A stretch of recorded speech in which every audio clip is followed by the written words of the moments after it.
My life as the respected matriarch, the quiet, proper woman, was a performance. A necessary mask. For 20 years no one knew I was once the financier. The name tied to a hidden fortune and a past I buried. Then the federal agent called, asking for my former identity. The blood ran cold. He said someone had used that dormant name to execute a massive corporate takeover. A fraudulent acquisition. The target? My husband's legacy business. Ma'am, the agent said, this woman is using your past to ruin your future. I already knew who it was. The only person manipulative enough. My daughter-in-law, the thief. The suburban air conditioning hummed. A deceptive soundtrack to my panic. My former identity. That name hadn't been whispered in decades. After leaving the cutthroat world and marrying my husband, I created this persona, soft, domestic, safe. How could she have found the documents? I walked into the study, the same room where my ailing husband lay recovering. The laptop was open. She'd been careless. There was a draft email. The acquisition is almost complete. My husband will never see it coming. The words twisted the knife. It wasn't just fraud. It was targeted destruction of the legacy. I went to the locked safe I kept hidden. Inside was my true fortune, the private account I created after I left the industry. My daughter-in-law arrived 10 minutes later, all polished smiles and designer clothes. She brought my husband his medication, kissing his forehead with practiced affection. You look stressed, mother, she chirped. Is it the business deal? My husband is so worried about the merger. Oh, she's good. She's too good. I watched her hands, the same hands that, under the guise of helping me organize old papers, must have slipped away the proof of my old self. No, dear, I replied, my voice steady. Just thinking about the cold efficiency of business. Some people will do anything for power. Her smile didn't reach her eyes. She thinks I'm an ignorant old woman. She's about to find out who the financier truly was. The federal agent confirmed the details. The thief, using my former identity, had leveraged shell companies and a large, unsecured loan to execute the illegal corporate acquisition.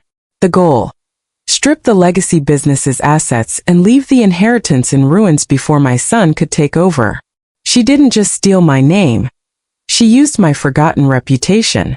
Back in my finance days, my former identity was synonymous with ruthless, lightning-fast acquisitions. No one would question an offer coming from that shadow. I had to protect my husband. The only way to save his company was to become the woman he never knew I was, but use the fortune I created after him. My son called, frantic. Mom, the deal is falling apart. Some ghost investor came out of nowhere. Dad's heart can't take this. His panic was genuine, but his focus was entirely on the money. He's so worried about the inheritance. He hasn't asked why this ghost appeared now. I looked out at the evening storm gathering. Son, I said, keeping my voice soft. A ghost investor? Are you sure it's not someone closer to home? He dismissed it instantly. Don't be ridiculous, Mom. No one we know is an international corporate raider. He never saw past the apron and the garden gloves. That was my power and now my enemy's weapon. I had to protect my husband. He was weak, his life measured in monitors and medicine. I sat by his bedside. Evelyn, he whispered, his hand trembling on mine, promise me our son gets the business. It's everything. Oh, Robert, your last wish is about to collide with her greed. I lied, the lie tasting like ash. I promise, darling. I will make sure our son gets everything he deserves. I kissed his forehead. The irony was brutal. The only way to save his company was to use my private fortune to fight the theft committed under my former name. First call, my old legal counsel, the one from my finance days. I used a burner phone and a coded message only he would recognize. He answered instantly. The financier? Is that really you? We thought you were retired. For all intents and purposes, I was. I laid out the situation, the stolen identity, the thief's fraud, and the need for a swift, overwhelming counterstrike. Arthur, I commanded. I need you to acquire the main stakeholder of the shell entity that currently holds the legacy business's debt. I need it done silently, under my current private fortune's umbrella. Buy the whole damn thing. He chuckled. The quiet life didn't suit you, did it, my dear? The thief, oblivious, was already celebrating. She brought my son over for dinner. She wore a smug smile and drank expensive champagne. It's a done deal, mother, she boasted, slurring slightly. The business is gone. Poor dad. Such a shame. My son looked ill. We lost everything. I looked at the thief. She doesn't even see me. She sees a hurdle that's already cleared. I smiled sweetly. Oh dear, you sound like you know this ghost investor personally. Did she buy the business, or did she just buy the debt that comes with it? A flicker of panic crossed her face, quickly masked. Got her. She's only looking at the surface, which will be her downfall. My old counsel called back with the first major twist. Evelyn, your daughter-in-law is sloppy. She didn't buy the company. She bought the shell entity that holds the business's debt, believing she could call the notes and force a cheap sale. But the actual ownership is held by a minority trust. The fool. She aimed for the throat but only hit the collarbone. My opportunity was clear. Arthur, target that minority trust. Offer triple its market value. I want the paperwork signed and filed by midnight. No delays. And keep the thief's lawyers busy chasing the ghost identity. The corporate war was a silent, electrifying tension before the inevitable storm. My son cornered me in the kitchen, eyes red. Mom, I told my wife where you kept Dad's old papers. I thought maybe there was a legal document in there. I was just trying to help Dad. The admission was crushing. He didn't steal. He was willfully ignorant and complicit. I gripped the counter. Son, you risked your father's legacy over a hunch? He looked down. My wife said it was the only way to save the business. She said Dad's management was outdated. She used his ambition and fear against him. The revelation wasn't that he betrayed me, but that he was so easily controlled. The man who was supposed to run the legacy was nothing more than the thief's desperate puppet. I flew to the city under my current persona. I met my old counsel in a high-rise office. The contract was ready. It was beautiful. A full legal acquisition of the minority trust. Congratulations, Evelyn, he smiled. You now legally own the legacy business and everything related to it. Your daughter-in-law bought a very expensive piece of paper. I signed the document, my hand steady. The signature of the matriarch, the woman who pays. Not the financier, the woman who takes. The weather was a crisp, decisive autumn. The season of change. The next morning, the thief, emboldened by the supposed ghost takeover, walked into my husband's hospital room. I was there reading. She placed a letter on the bedside table. It's a termination letter, Robert. Signed by the new owner. I'm afraid your medical bills won't be covered anymore. The sheer cruelty took my breath away. My husband weakly reached for the letter. She wanted him to die knowing he lost everything. I intercepted the paper. Thief, I said, my voice ice cold. You have precisely 1 hour to rescind this letter and apologize to your husband. Otherwise, you'll be addressing me at the board meeting this afternoon. She laughed, a brittle, unpleasant sound. The board meeting was held at the legacy business's headquarters. My son was already there, looking defeated. The thief sat at the head of the table, radiating false victory. Her lawyer was busy shuffling papers related to the ghost takeover. The air was thick with expectation and deceit. I walked in late, flanked by my counsel and security guards. I was wearing a tailored suit, the kind my former self used to wear, but in expensive materials. I did not greet them. I sat at the empty chair next to the thief, placing my signed contract right on top of her fraudulent files. The thief started the meeting, completely ignoring my presence. Gentlemen, she announced, as the investor controlling the debt, my ghost entity has taken corrective measures. The patriarch is out. My husband will assume a minor managerial role under my direction. Her eyes landed on me finally.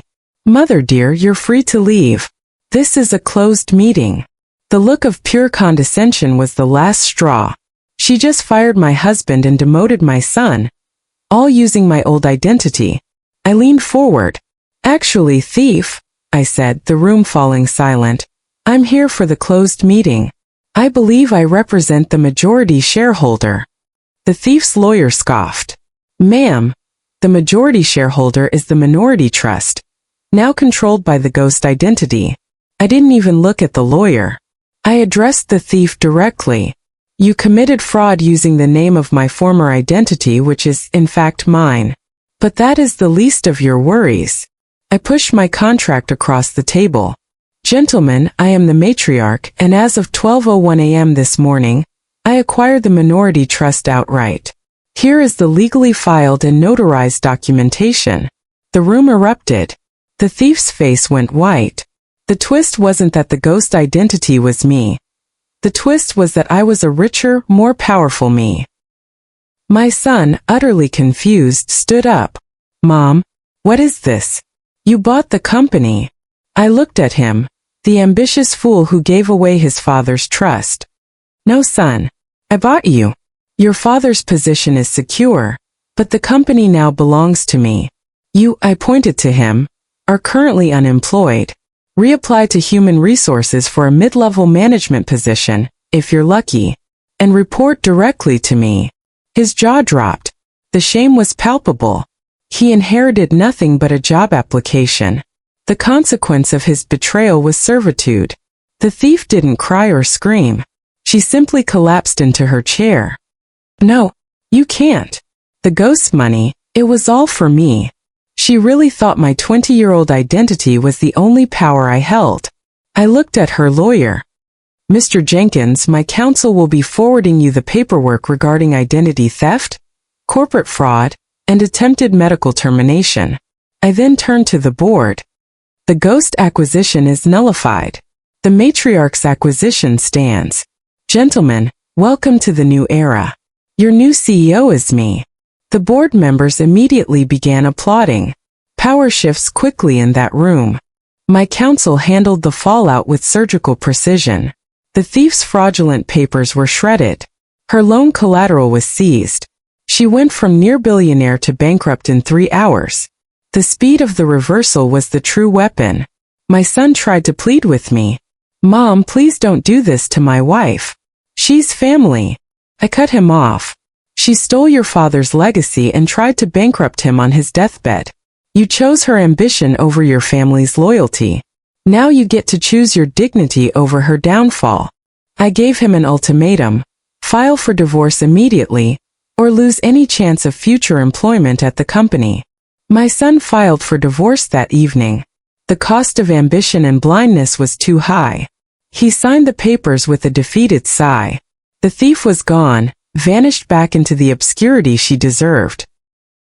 The house felt quiet clean. The toxicity was gone, but the silence was deafening. I sat at the dinner table that night alone. My husband was still in the hospital recovering safe.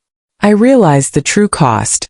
I had to destroy my son's marriage and his sense of entitlement to save my husband's heart. "The financier had her vengeance," I whispered. "The matriarch has her work cut out for her." My husband was slowly recovering.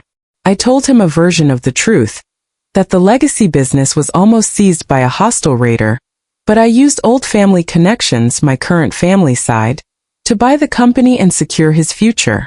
He looked relieved but confused. "I always knew you were smarter than those society women, Evie. I just didn't know you were that rich." I smiled gently. He never needed to know about my former identity, or the depth of the cruelty. He needed peace. The weather outside was sunny and warm. The storm had passed, leaving behind a perfectly clear sky, albeit a slightly colder atmosphere. 3 weeks later, my son, humbled and clean-shaven, came to my office, the CEO's office. He submitted his application. I read it slowly. I saw the tremor in his hands. "Son, your salary will be a fraction of what you expected. You will start in logistics. Your mother is now your boss. Do you accept these terms?" His ambition flickered. He hesitated. This is the real test of his character. He looked at the floor. Yes, CEO ma'am. I accept. I nodded. Good. Now get to work. And remember, in this company, loyalty is paid in promotion, and betrayal is paid in termination. The new era of the legacy business had begun. My schedule was brutal but exhilarating. I was back where I belonged, making deals, building empires. I wasn't just saving my husband's legacy.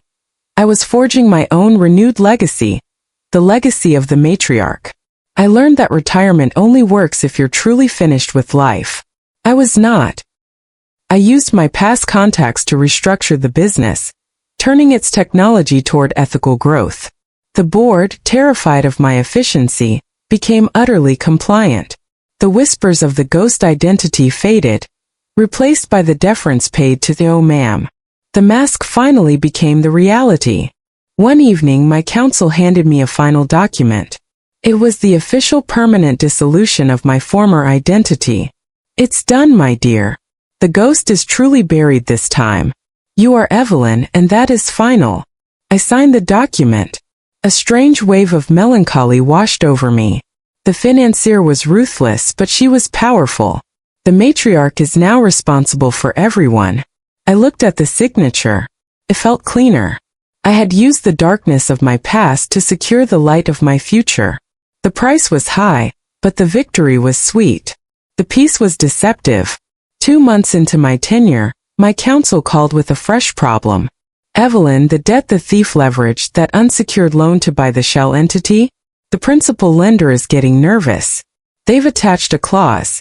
If the original borrower fails to meet an interest deadline, the lender can audit the identity of the current owner. The thief's sloppy trail was still a threat. This meant an audit could link my current persona to my former one. I looked out the massive CEO window at the city lights.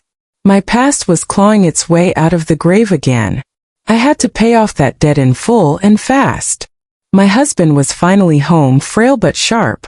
He noticed the renewed intensity in my eyes. One evening while I was reviewing financials, he reached out. "Evie, darling," he murmured. "Why did you really buy the business? I always handled the finances. This isn't like you." The love of my life saw the mask slipping. I knelt beside his armchair. "Robert," I said gently, "I had to protect you. I had help, a group of powerful friends I made years ago before we met. Another necessary lie." He smiled weakly. "You're always surprising me, Evie, my beautiful, complicated wife." His acceptance, however, felt like another weight on my soul. My son was failing in logistics. He was too used to command, too proud to be led. One afternoon he stormed into my office. "CEO ma'am, the team leader is disrespecting me. He treats me like a rookie." I leaned back, letting the cold metal of the desk assert my authority. "Son, he is your boss and you are a rookie in his department. You lost the right to respect when you almost bankrupted your father's company. You will earn it back one shipment at a time." His eyes flashed with resentment, but he turned and left. The greatest shock wasn't buying him but making him face reality. The slow grind of humility was the only way to save him from the thief's influence. My counsel finally tracked down the identity of the mysterious principal lender attached to the loan. A private Swiss bank. A bank I knew very well. A bank the financier used to do business with years ago. This wasn't just random debt. Someone from my past was watching. I placed the call myself. The voice on the other end was clipped. "The Swiss bank. How may I help you, Ms. Vance?" I froze. I hadn't given that name. "This is Evelyn Sterling," I corrected firmly. The voice softened, a hint of recognition creeping in.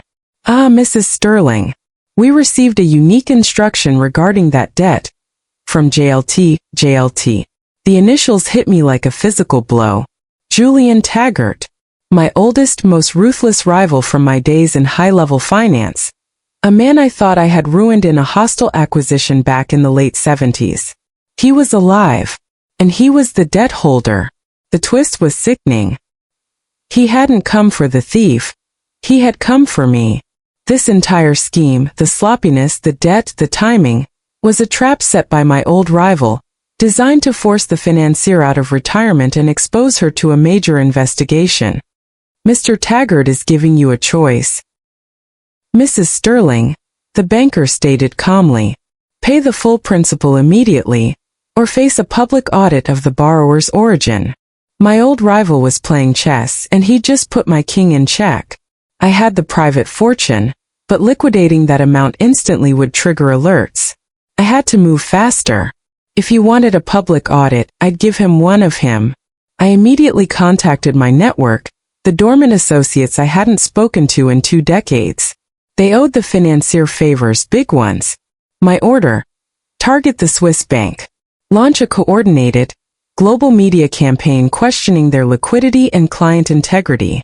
I want panic in their headquarters within 6 hours. The financial hurricane was brewing. I was not paying his blackmail. I was destroying his bank.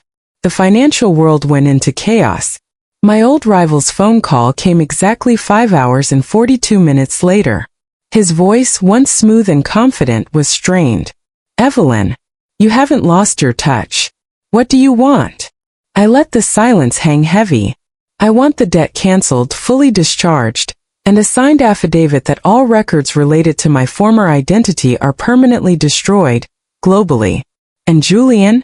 I want a written apology to my son for using his wife's ambition against him. I was saving my identity, saving my son, and saving my peace. He agreed. His capitulation was the sweet sound of true victory, the quiet destruction of a rival who thought he could still control the past. The next day, the divorce papers were finalized. My son, now genuinely remorseful, told me the thief had vanished, taking only what cash she could grab. My former identity was safe, the debt was gone, and my old rival was neutralized. The financial storm was over, but the emotional one lingered. My son was still working in logistics, earning his respect. He finally understood the value of my quiet peace. I looked at the old photo of my former self one last time before shredding the last copy. Goodbye, Alara, I whispered. You saved the family, but Evelyn gets to keep it. My husband was making a strong recovery. I sat beside him. He took my hand. Evie, he said, his eyes clear. All that chaos, you handled it beautifully. But I need to know one thing. Why did she think she had the right to steal that old name? My heart hammered. He knows something. I looked deep into his loving, trusting eyes. Robert, I said, holding his gaze, because she found something from my past, a very old contract that gave her a small legal loophole. It's dealt with now. He nodded slowly. I see. Well, Evelyn, thank you for protecting me. You always were a better strategist than I was. The final lie was necessary to preserve his peace and our imperfect, protected life. The mask was gone. The power was real. I had used the darkness of my former identity to protect the light of my current one. The story of my past was buried forever, its secrets locked away by the sheer scale of my current power. I had paid the price for my past, protected my family, and gained an empire. The only thing I lost was the luxury of ever underestimating anyone again.